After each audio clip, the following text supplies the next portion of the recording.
Right, it's just turned 5 o'clock, so I think we'll get this thing started. So, to everyone here, welcome to the Call the Doctor, episode 9. My name's Mark Belshaw. I'm currently standing in for Chris Williamson. On today's show, we'll be talking about the new NHS childhood vaccination programme, a 25% increase in the price of new medicines, the future prospect of mass GP practice closures, and, of course, the thousands of young doctors who are now leaving the NHS. Now, the show is called Call the Doctor, so without further ado, I'd like to welcome Dr. Bob Gill to the show. Welcome, Doctor. Hi, Mark. Good to see you again. It's fantastic to have you back on, Bob. Now, just a reminder for everyone here, if you would like to speak to Dr. Bob, please raise your hand in the space, or alternatively, if you can post your comments in the chat, and we'll raise them with our very own Dr. Bob. Now, first off, I'd like for us to start on the topic of the new NHS childhood vaccination programme that was announced on Friday, with a new combined vaccine free on the NHS, which will protect young children in England.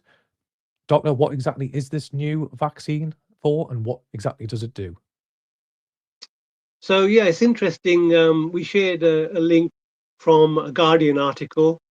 The title of the article, Ignore the Skeptics, with this new vaccine, chickenpox could become a thing of the past.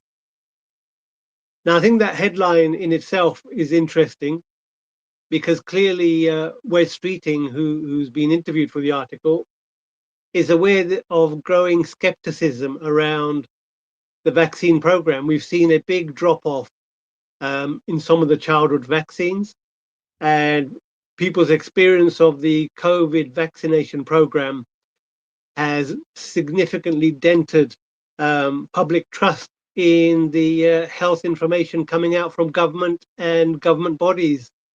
We also learned in the press that the advisory personnel who were fronting up the public health messages during the pandemic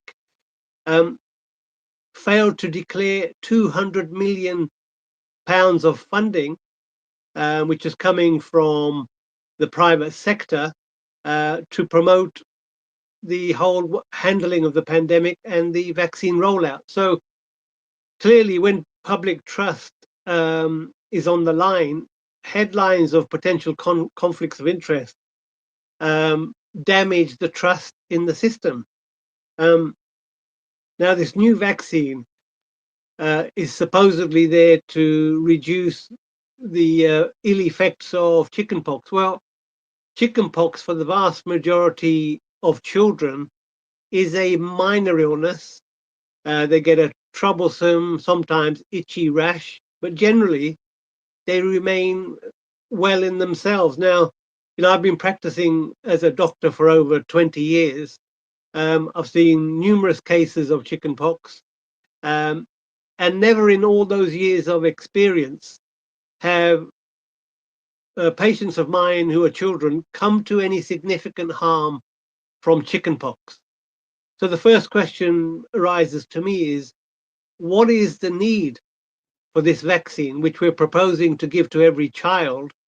And, what is the calculation being made in terms of the damage that is being prevented? So it seems to me that they are subjecting people to another medical intervention to protect very few seriously ill children. And, when you're making a calculation on spending money in a certain way, you have to make a calculation as to whether this is money well spent. And I have significant doubts over this. The other interesting thing is they've combined the this new vaccine within the existing MMR vaccine, and that's been surrounded with some controversy and growing skepticism. So combining it with the MMR seems to me a way of perhaps boosting the reputation and uptake of the MMR vaccine. So this is a very murky issue with many unanswered questions, and the article doesn't really go into any detail. For example, was this vaccine, were the trials, who paid for the trials? Were they drug company sponsored trials? Was there a placebo group? children given a saline instead of a vaccine? And for how long did they follow up the children for complications? Now, the lessons from the COVID vaccine rollout is that actually the drug companies sponsor the trials. The drug companies control the patients that enter the trial. The drug companies are able to wash out inconvenient trial subjects who run into trouble very early on out of the data. And we're presented with very skewed data favorable to the intervention, favorable in this case to the vaccine. So the article just skates over, in fact, no mention of any of that detail, which I would find very interesting. And at the root of this problem is the issue of informed consent. And from what I've read and from what I've heard in the media is this doesn't meet the bar of informed consent because there's so little information being given to the public. And I would like to know as a parent, what is the risk of my child coming to some serious harm? And what are the risks associated with this vaccine? And none of that information is made available to the general public. We have to take this on trust. And as I'm saying, trust has been severely damaged and continues to be damaged because the more we see is that our governments and our political class are in bed with the corporations, the pharmaceutical companies, and there's greater skepticism in terms of whose benefit is being served here. Mhm. Now, of course, Wes Streeting is in the public eye, constantly lauding the recent vaccine. Do you think he's got any vested interest in it or will profit from it in some way?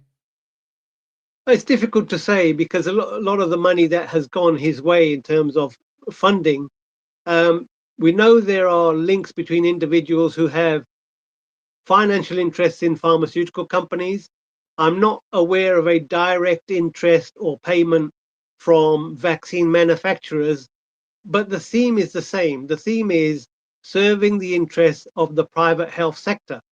And the people who've sponsored Wes Streeting and who would like him to potentially replace Starmer are the people with the financial interest in profiting from healthcare.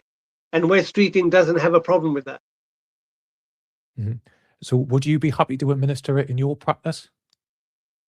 Um, we administer it. I don't actively try and persuade patients one way or the other, but Mhm. parents often have to make up their own minds because the information I would like to impart on patients isn't readily available. And fear is often used to drive people's uptake of vaccines. We are not hearing the other side of the story, which is what is the risk if we don't vaccinate? We're not getting cold, hard facts about going without vaccination. So that is the problem we face. And if I started withdrawing from all the vaccination programs, there'd be a significant pushback from patients. I'd probably be inundated with complaints, and we can't get away from the fact that a significant proportion of GP income is based on rolling out immunizations, which are passed down to us from on high. Protocols are written, and various regulatory bodies are saying this is the best for children. So you're competing with that whole machinery of the state and the regulatory apparatus, pushing for doctors to go down this path. Mhm. Mhm. Just a reminder as well for those in our Twitter X space that if you would like to speak to Dr. Bob, please by all means raise your hand in the space, or again, if you prefer, post a comment in the Twitter X chat and we'll put it to Dr. Bob.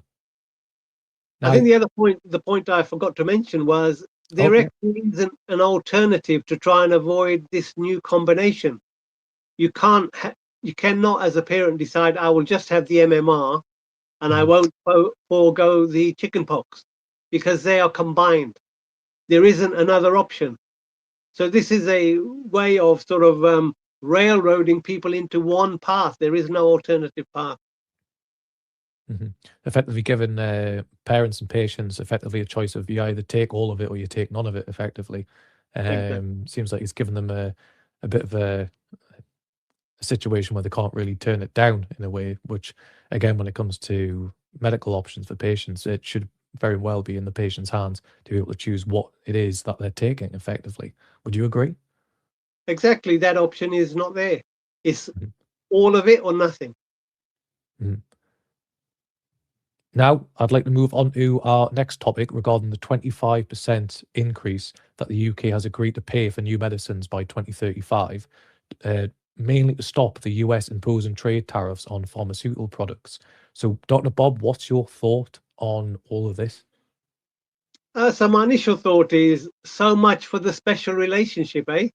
We are, the government is being blackmailed into paying more for drugs, which, by the way, are still profitable at the price that we were paying for the drug companies. So we are we are being forced, the public are being forced to subsidize the excess profits of US drug companies, uh, or alternatively face economic sanctions. Now, this is not a way you deal with somebody you've got a special relationship with. This is coercion. This is economic bullying. Hmm, hmm. And how much does our NHS currently depend on new medicines from the United States? Well, the pharmaceutical industry in the US is the biggest in the world, I believe, and a significant proportion of certainly new drugs that are off patent are purchased from the US. A lot of the drug companies are multinationals. They base themselves in the countries that offer them the greatest profit opportunities. And most of those end up in the US where they can make their biggest profits. So we are dependent on them. A lot of drug development is really concerned at the very expensive end of the whole pharmaceutical market. And the expensive end, the reason being, is the profits are the greatest. So cancer drugs and the like are, very profitable to these drug companies. And once new drugs are developed and patented, then those companies have exclusive rights of production to extract the profit. Mhm. And how long is it before those patents on new medicine end? Yeah, so from what I've heard in the past, I'm not completely up to date with this, but it's 7 years. Now there are ways for drug companies to extend these patents by developing or claiming new indications for the drug. So, for example, if a new expensive drug was developed for cancer A, they might in 7 years' time say, well, we have found a use for this in cancer B, thereby Mhm, extending the patent for another 7 years. So there are tricks and mechanisms uh, that are available to the drug companies to keep the money rolling in. mhm. So it seems like it's a way to kind of capture the market and effectively monopolize key part of the pharmaceutical market and the supply chain, where they're effectively the only suppliers of a particular drug that people are highly dependent on for, in some cases, survival. So, is there any way that we can get our medicines? Like, are we able to get our medicines from more general sources? And how dependent are we on the United States for the supply of our pharmaceuticals? So there are generic producers around the world. India is a very big generic drug producer. We get our drugs from across the world. It's particularly novel drugs and newly licensed drugs where we're over a barrel in terms of the US. Um, and when you have a patent on a drug, and if it's a US drug, then you have to pay the price that they've now agreed to pay, to build up by 25% over I believe it's a 10-year period, so that these companies can maximize profit, as I said earlier. So it's not all new drugs. There are drugs that are developed in Europe which don't face this extreme form of profiteering. Um, but the other conversation has to be, is is the development of new and more expensive drugs the best use of the healthcare funding we have available to us? And often the conversation is fixated on new expensive developments, and we ignore at great cost all the help that preventative medicine can do. For example, improving people's diet, controlling for lifestyle factors, improving the conditions of their living, um, stopping them getting sick in the first place. That is far more cost effective on a population basis than devising more and more drugs that give you less and less extension of quality of life. So the balance is completely off in terms of where the public would gain the most from spending public money. It's not at the extremely expensive high end of cancer treatments. It's at stopping obesity and treating with, better food and cutting out smoking and other things that would dramatically reduce the burden of on the health system. Mhm.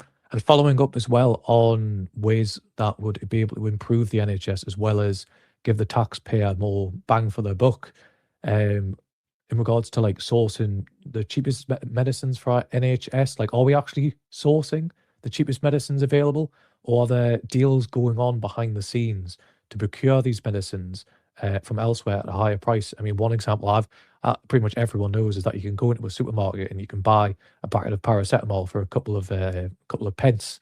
Whereas you've got the NHS and what have you. I think there was some stories of them spending £10, £15, some cases £20 on the same packet of paracetamol tablets. So it does seem like there's potentially some skullduggery going on behind the scenes with the procurement side of things. Yeah, the problem there lies with the producer who's selling at these extortionate rates, and also the people negotiating on behalf of the NHS. So there's definitely a need to have a close look at how we purchase generic drugs and all drugs, to be honest. There's a huge amount of cost saving to be had.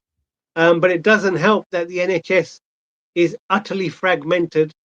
A lot of the NHS procurement and purchasing, the organizational memory has been shredded out of the system because the government's priority isn't to spend money wisely, is to allow profiteering to take place. For example, you could regulate against pharma companies merging and getting rid of all their competition, because we're not working in a competitive market anymore in many cases.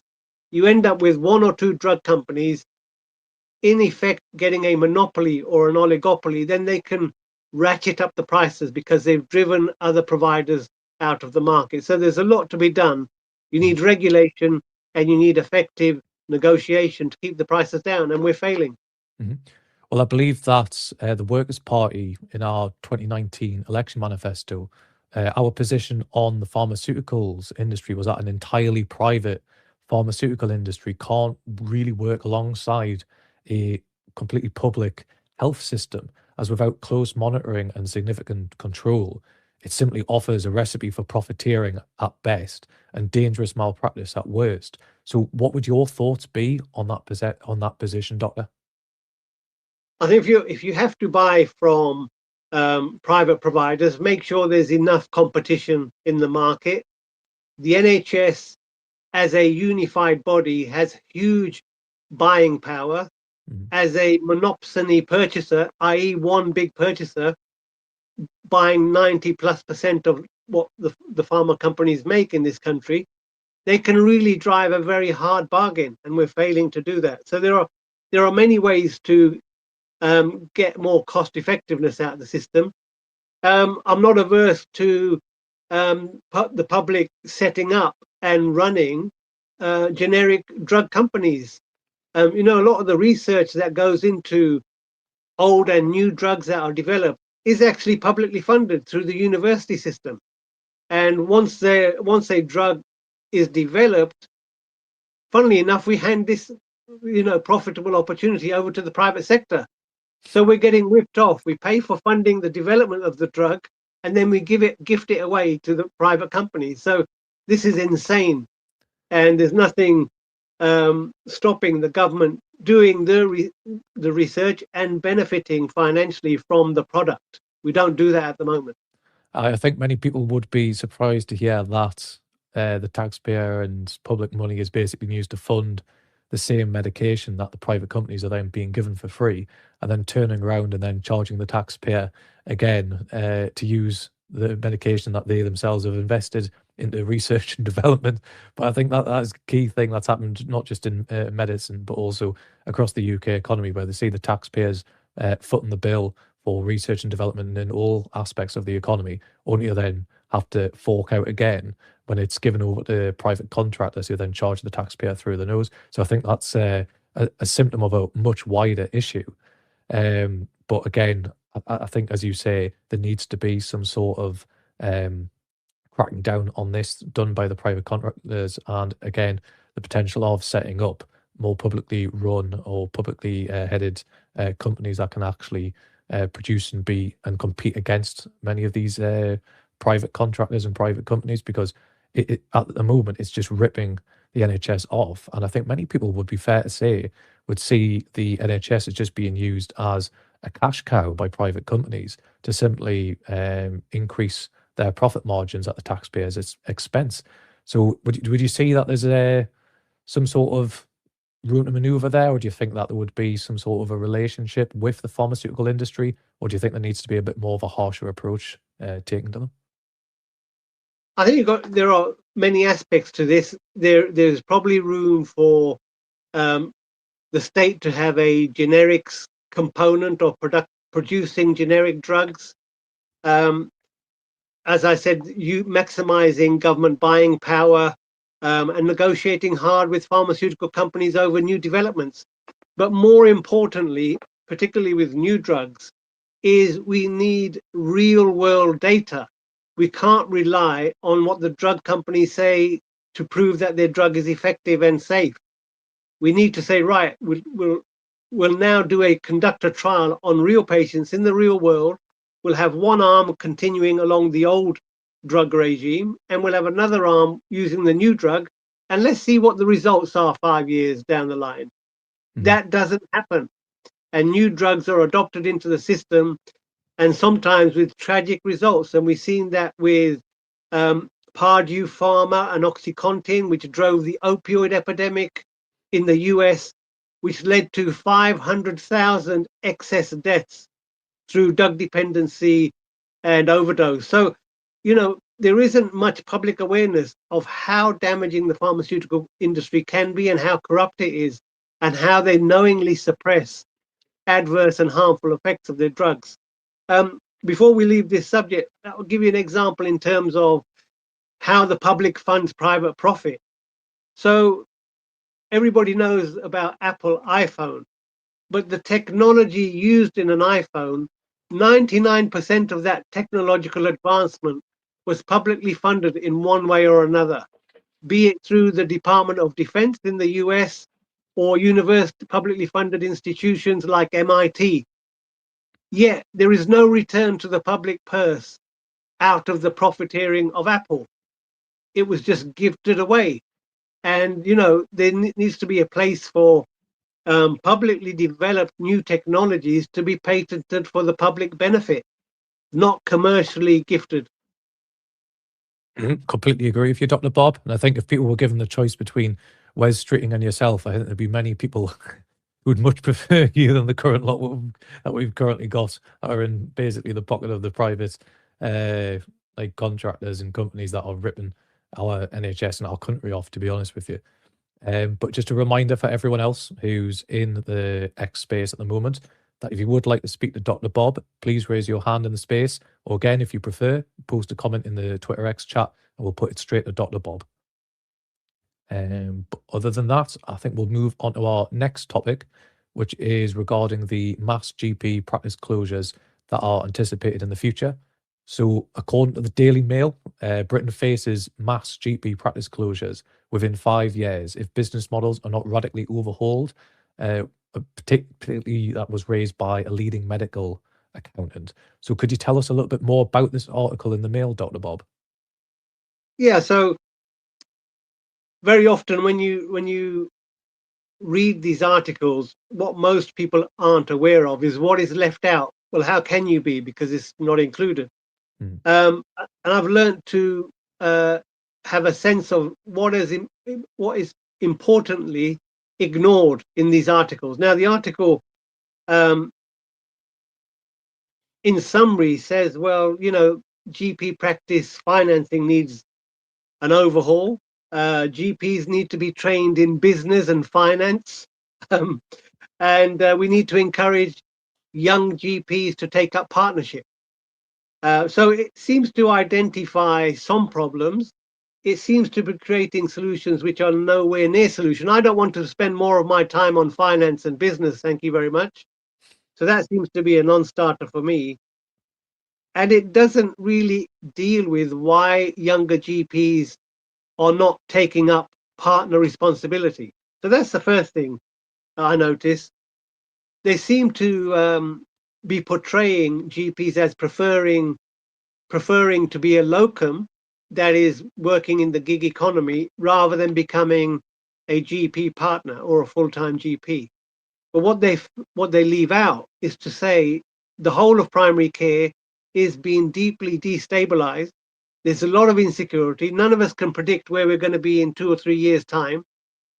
So why would a young GP take on all this insecurity and uncertainty when they can earn a living without doing that? So there's an deliberate ignoring of the fundamentals which are making people have these decisions, which are rational decisions based on the environment. They quote the Royal College of GPs, which put out a statistic that over 1,000 practices have shut in the years between 2017 and 2025, despite there being almost 5 million more patients. So there is a growing demand and a reduced capacity in terms of doctors in primary care. Then the Daily Mail interestingly deviates off into the huge variety of workload done by GPs. The way they look at NHS data, and they have figures for whole-time equivalent GPs, and then they look at the appointments being offered across a variety of practices. Now, what is interesting is there is a huge discrepancy in how many appointments are being offered per whole-time GP. But what the Mail fails to explain is why and how this has arisen. It didn't occur overnight. It arose, I suppose the biggest change was in 2004. So 21 years ago, we had a new contract which tore up the 1948 contract, and that new contract by the Blair and Brown administration removed the link between seeing patients by a doctor and their income. So now what a GP practice could do is involve non-doctors or salaried doctors who weren't partners, pay them a lower rate, siphon off a bit of money for themselves, and also allow these practices now to be taken over by private companies. So non-doctors could run these practices. And they also failed to mention that there have been other reforms. We had the 2012 Act, and we've had more recently the 2022 Act, which subsidized 70% subsidy to replace doctors with non-doctors. So that had a big impact in terms of who you employ to see your patients. Are you going to employ a nurse or a healthcare assistant for whom you're 70% discounted, or are you going to pay 100% out of the practice pocket to employ another GP? And people are making a financial decision to not employ GPs. So there are less GPs available to see patients. So it's quite a complicated picture. The other problem has been in terms of where do patients go when they can't see their GP? Well, if you went back 20 years, either you saw your GP or you went to A&E. But now in the current environment, either you see a GP or you ring 111, or you go to an urgent care center, or you go to A&E. What the government has funded is a duplication of capacity whereby patients can go left, right, and center. They've got 3 or 4 different choices to make. So at the same time, the public is funding general practice and is funding these largely privately run services. 111 is privately run. Urgent care centers contracts can be privately run. So you've ended up creating a dual pathway. You've created the infrastructure for making GP practices obsolete.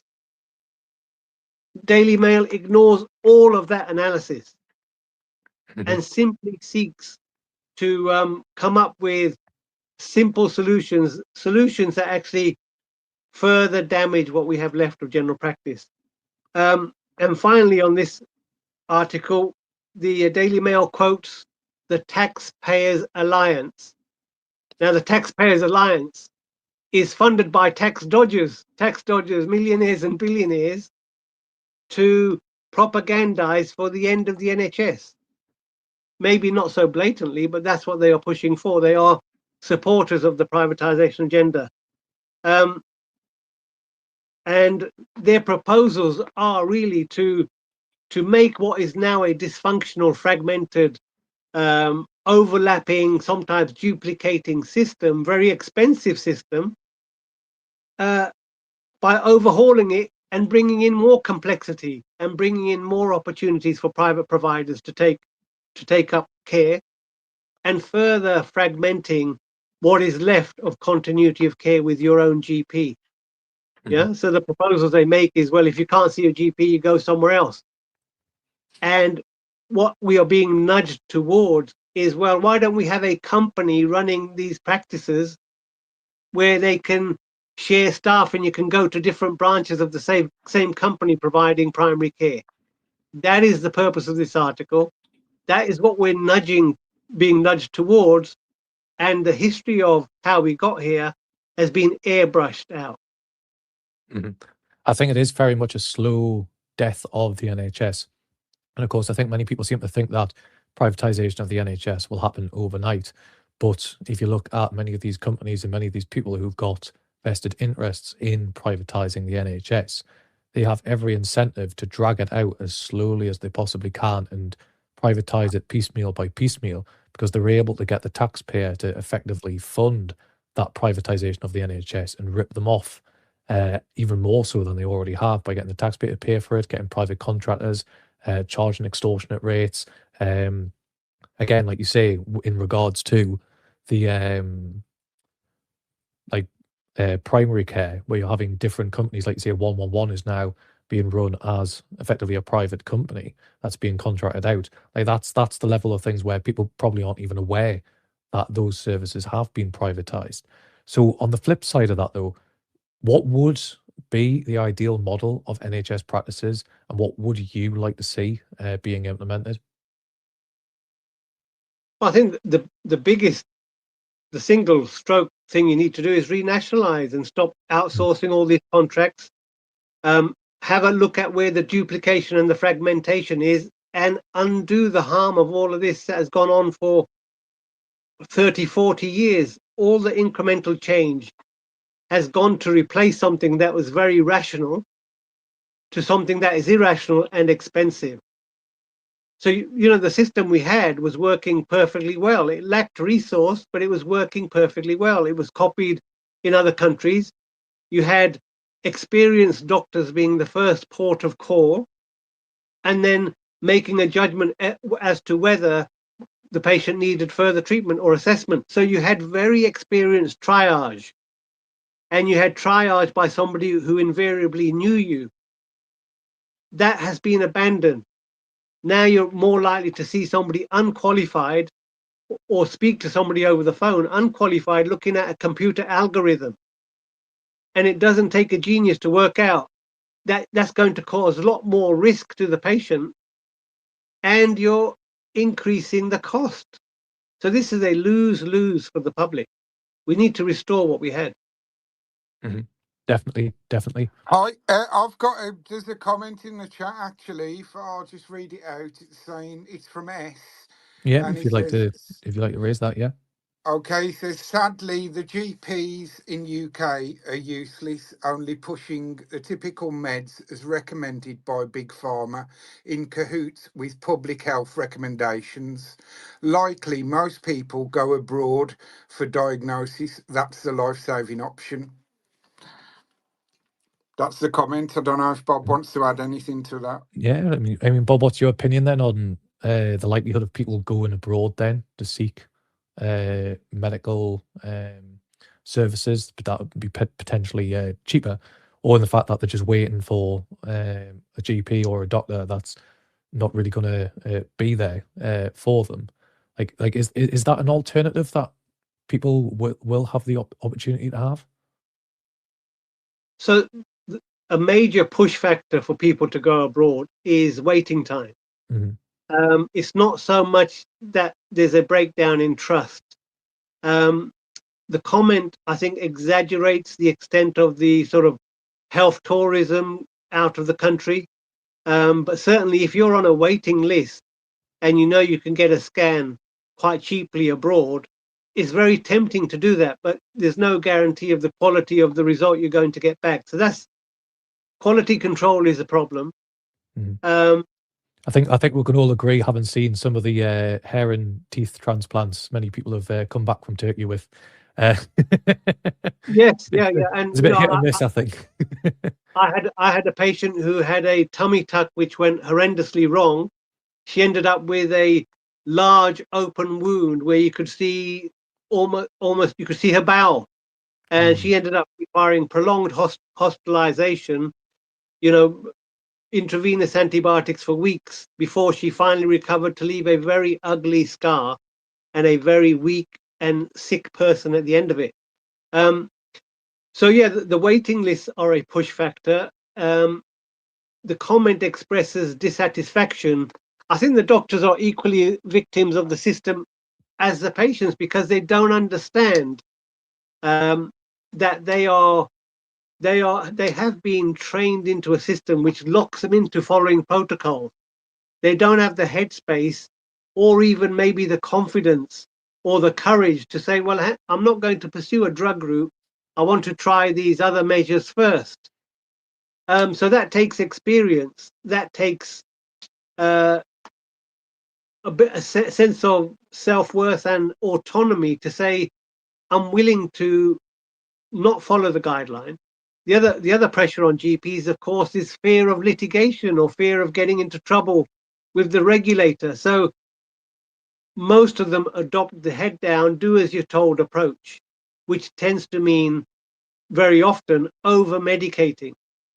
And the other side of the coin is, unfortunately, the majority of patients have been trained to expect medication over doing something for themselves, you know?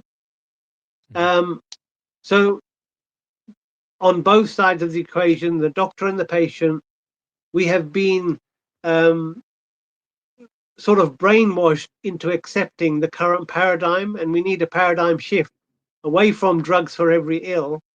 And also the patients need to wake up and see a lot of what ails them is actually preventable if only they did things differently. And I'll give you one statistic in the whole world. Um, the US is number one in terms of consumption of ultra processed food, and the UK is number two. So I believe it's around 50% of what UK citizens eat is ultra processed. And what does ultra processed mean? It means it has more than 5 ingredients. A lot of these ingredients are chemicals, and they're chemical products that don't occur naturally, and they are made hyper palatable so that you want to eat more and more. And very often, the nutritional quality of the food is taken out with processing, and you're just left with empty, useless calories. So we end up being a overfed but undernourished public. mhm, And if you're not putting in the right fuel in your body's going to complain sooner or later in the form of disease. mhm, mhm. I think that's something that's key for everyone to learn, that there is an aspect of preventative care, but also, like you say, we shouldn't be prescribing drugs for every single uh, ailment and illness that people come across. But like you say, obesity is one of the major factors, particularly in the United States and in the UK. But also, there's many other issues where people aren't exercising, people are quite sedentary. You've also got issues in regards to mental health issues as well, which again, there's the usual response is to simply prescribe drugs rather than try and find a preventative means to take care of it. But again, I'd like to thank who made that comment. I think S made that comment. So thank you very much for raising that with us. But again, anyone else who's in the Twitter X chat, if you would like to speak to Bob, again, you can raise your hand in the space or post a comment in the chat and we will put it to Dr. Bob. But I'd like to move on to the next topic of tonight's episode, where we'd like to discuss the mass exodus of young doctors who are leaving the NHS. I think, as we've mentioned there, the statement that potentially people will be moving abroad or going abroad for medical operations or surgeries or anything like that. But it also seems like young doctors are also leaving. In particular, there was an article from the Times about young doctors leaving the profession that has basically been that has been their goal and their dedication. So they're turning around and saying, look, we're leaving this profession, or in some cases leaving the country. So could you tell us a bit more about that article then, Dr. Bob? Yeah, so this was an article recently published in the Times, and it featured a group of doctors who have emigrated to Australia. And what it goes into is the reasons they left and what they found when they went to Australia. A bit of background, the figures quoted in the article was it costs about £400,000 to train a doctor. Some of that is made up by their own debts or student loan, which is averaging around £100,000. So the public foot the bill for a significant proportion of that. Yet in 2024 alone, 4,000 doctors left to work abroad, and Australia was the biggest recipient of those doctors who went. And the reason the article says that they're going is pay and working conditions, high cost of living, things that affect most of us really. And the pull factor was a better quality of life, a work-life balance, and they were getting paid 10 to 20% more than they would do staying in the UK. So that was the crux of the article, but it also goes on to mention that a large proportion of the people leaving do at some point return to the UK because of family ties. So there is an exodus, but there's also an element of return. But again, the article is interesting for what it leaves out. And the elephant in the room is a sort of a job opportunity problem within the NHS. So a large proportion of doctors are finding it extremely difficult to get jobs. You're talking about tens of thousands of newly qualified doctors for whom there is no job in this country.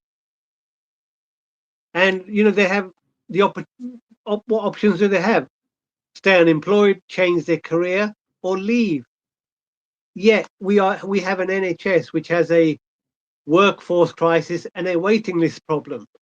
So this is, I would say this is wrong to class this as incompetent, because the government agenda is to have waiting lists to drive people into the private sector, is to have a very much struggling service to destroy the reputation of the NHS, to soften up people for yet more privatization.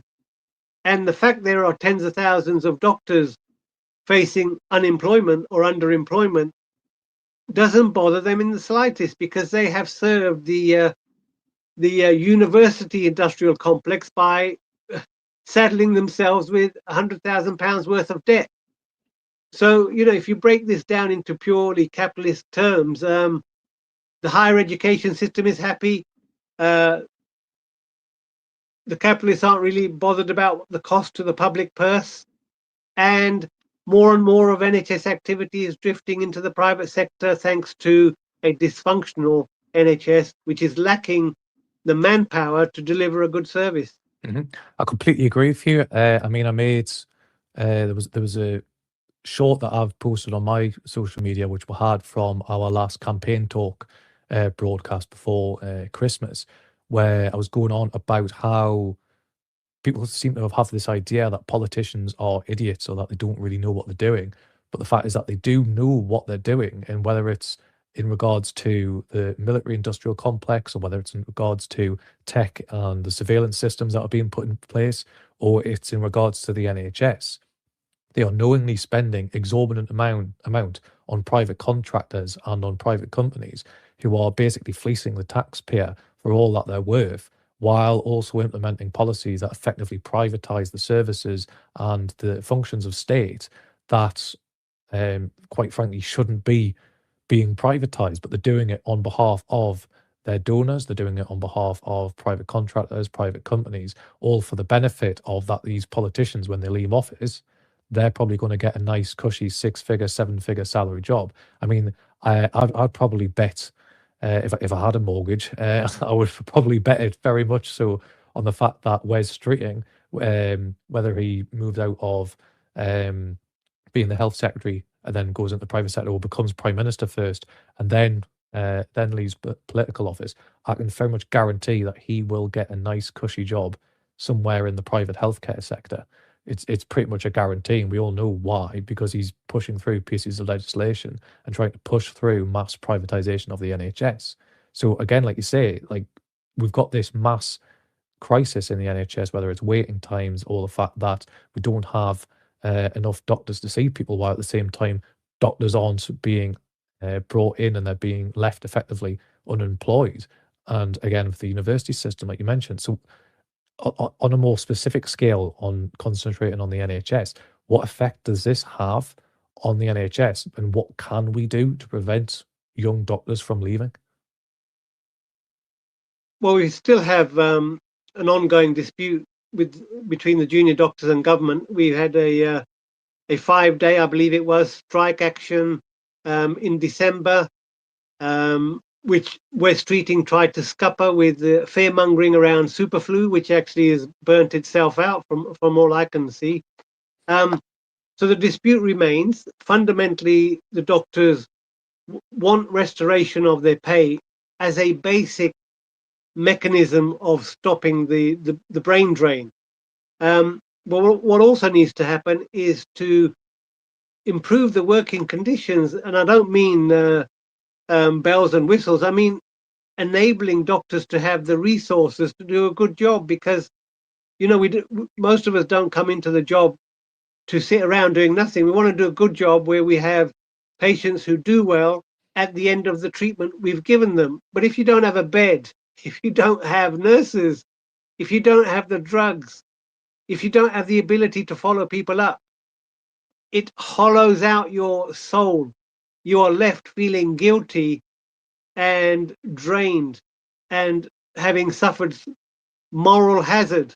You're psychologically injured by your job, and people can't take that for too long. So they vote with their feet.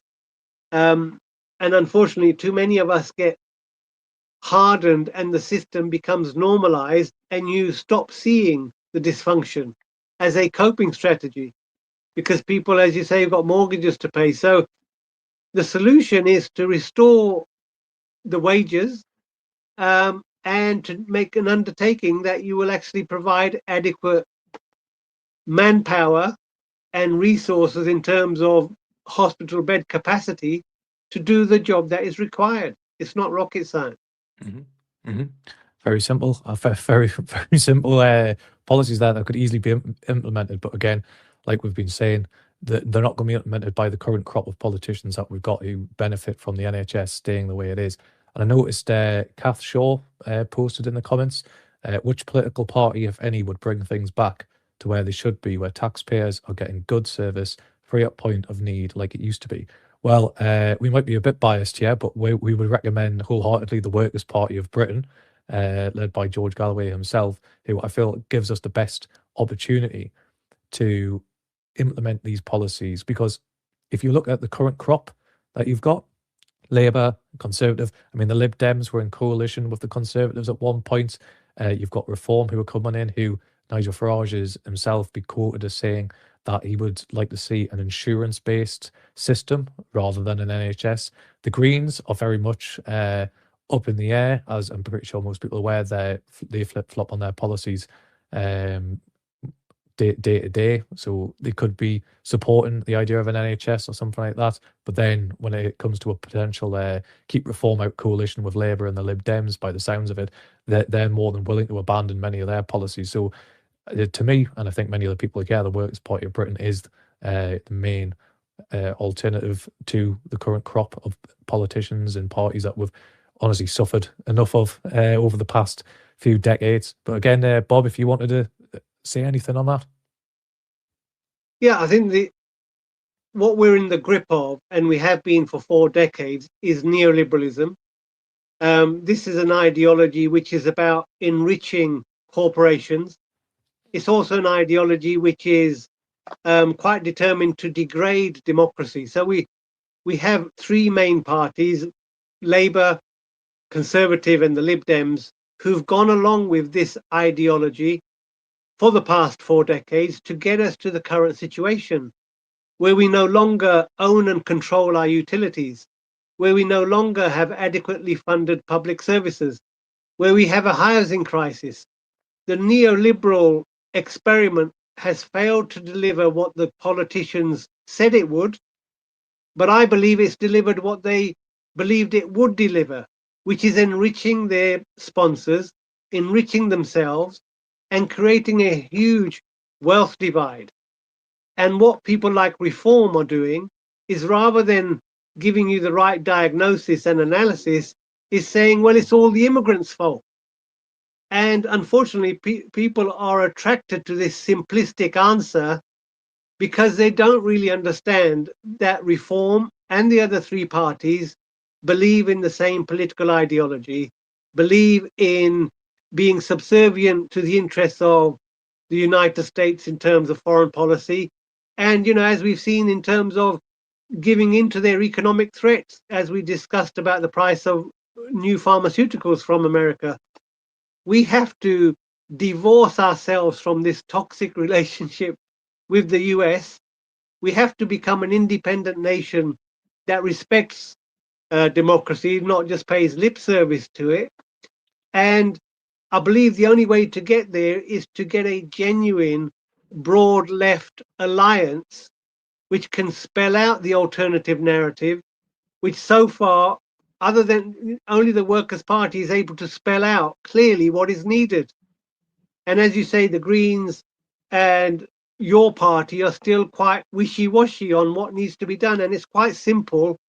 Do you want the country run for the benefit of the vast majority of the people? Or do you want it run for the narrow interests of corporations, billionaires, and oligarchs, and the City of London? Because if you don't know now, after 40 years of that experiment, you will never know. And be careful not to fall for the undoubted charms of a snake oil salesman in the form of Nigel Farage. Couldn't agree with you more, Bob. And again, thank you, Kath, for posting that comment there. Again, a reminder, if you would like to speak to Dr. Bob, please raise your hand. Or again, if you prefer, post a comment in the Twitter X chat and we'll put it to Dr. Bob. So finally, we'd like to move on to an article from the Mail about scientists who advised the government about COVID. Would you be able to give us a little bit more information on this one, Dr. Bob? Yeah, I don't think we need to spend too much time on this, other than to say that it was revealed recently that the advisors to government on their SAGE committee, if you remember, this was a committee set up supposedly to advise government on how to handle the pandemic. Collectively, the members of that committee received £200 million in funding to their institutions, to them personally, in some form or another, that be that funding for future research or funding for their institution, which was undeclared. Now, I think the public have a right to know who are paying people put up to gain public trust and to advise us on how we manage our health. Because if I'm served up somebody from a drug company, then I will have to take what they say with a big pinch of salt. But if these other people, supposedly independent, turn out to be not so independent, well, I think that's a betrayal of the trust and is doing irreparable damage to trust in professionals who are forced to follow the advice and diktat of these appointees. Mhm. Well, I think as well, you've got to keep an eye not just on where they have come from, but where they go. For example, you get many instances where people who are on independent panels, or you've, for example, if you have the military, for example, where you've had people who have been said to be independent, helping to make decisions in regards to procurement, and then a couple of years later, once they've resigned from that position of quote unquote being independent, they end up working in the private sector for the same companies that they were supposed to be regulating or supposed to be providing independent opinions on. So it's very much a case of many of these people do still slip through the net. And I guarantee you that many of these people will have some contact or will use the influence that they have in these independent positions to effectively feather the nests. So once they jump ship or once they retire, again, same as the politicians, they're more than willing to use their political and public powers to, again, feather the nest and get a nice 6-figure, 7-figure salary job once their time comes. So do you think that there's anything that we can do to prevent that sort of thing from happening? And is this the sort of, like, more specifically, but big pharma influencing most of the things that are going on in our NHS? Yeah, I think anybody in high public office, particularly ministers of state, it is not beyond reason to say you cannot serve in any private interest for 5 or 10 years after leaving office. Now, that would completely destroy this revolving door situation we have at the moment. So, career politicians come in, serve, develop a notebook of contacts, and then that becomes a tradable value in subsequent jobs. They don't have to have any expertise whatsoever, but they know how to connect to positions of power within government after they've left office. And this is selling out democracy. It's selling out any sort of element of untainted policy making, because ultimately this is a way of corrupting the whole system. Mhm. Spot on, spot on. And again, just want something from you, Dr. Bill. What would be your final closing remarks to this broadcast? I'd say take an interest in what we're being fed through the newspapers and the mainstream media. Very often they're trying to persuade us of a particular narrative, which is the NHS is failing and this is by some, act of God. And to be mindful of what they're leaving out of the story. And what they're leaving out is this has been a deliberate betrayal of the public interest by our political class over 4 decades to get us to this point and make us comply or agree with a further transition to the American system. We need to be vigilant and we need to wake up and take some action ourselves in terms of becoming vocal in local groups or in unions, or becoming politically active, or at a bare minimum, share some of what we've been producing to inform others. Right. Well, thank you very much, Dr. Bill, Dr. Bob Gill. And I'll be honest, I think everyone here appreciates your expertise and appreciates the time that you put in to the research and effort that you put behind this broadcast. So again, I'd like to thank you. And again, as well, I'd like to thank every single person who's tuned in tonight and engaged with our NHS Twitter X space. If you enjoyed it, share this space far and wide amongst your family and friends. And again, if you missed the start of our Twitter space, you can watch it back at 9 p.m. Tuesday on the Workers' Party YouTube, Rumble, Facebook, and Twitter X. Again, join us on 5 p.m. next Sunday, where our regular host, Chris Williamson, will be back again with Dr. Bob. Again, Dr. Bob, thank you so much for being on this broadcast, and thank you all for tuning in.